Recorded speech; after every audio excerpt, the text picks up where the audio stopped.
Well, first of all, we have the most diverse economy in the entire world, right? And our economic vibrancy is second to none. We just had the busiest season in our airports. We've had the highest amount of hotel occupancy in the history of Chicago, 3.5 million people come and hang out in the city of Chicago. What does that have to do with corporations? Because we're a business-friendly city. Safety, affordability, these are things that are important to the people of this city. And if we're going to make sure that we continue to drive violence down, which we've had the fewest amount of homicides, the safest summer in 60 years. Corporations know that the best thing to do to grow business is to have a safe city. This investment is making sure that we continue to double down on our efforts to build a safe city. You can go and check another video I did. He always says, oh, it's only going to impact 3% of businesses.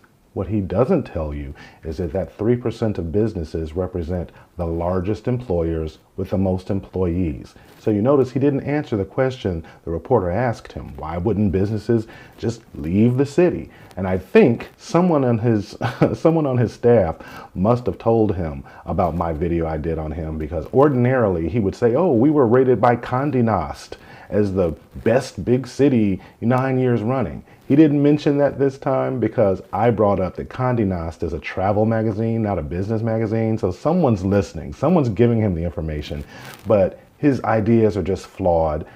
Businesses are going to leave, and more importantly, fewer businesses are going to come to Chicago because of this head tax.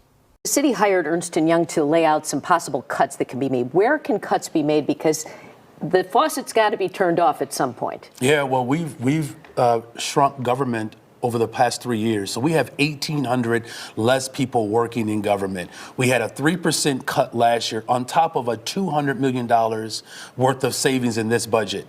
Here's the thing, 50% of our corporate fund that people are talking about, it funds community safety. So once you start to cut deeper than what we've already done, it's hard to make those cuts without those cuts going into law enforcement. And with all of the progress that we've made over these last few years, we're on pace, you all, to have the fewest amount of homicides we've seen in 60 years.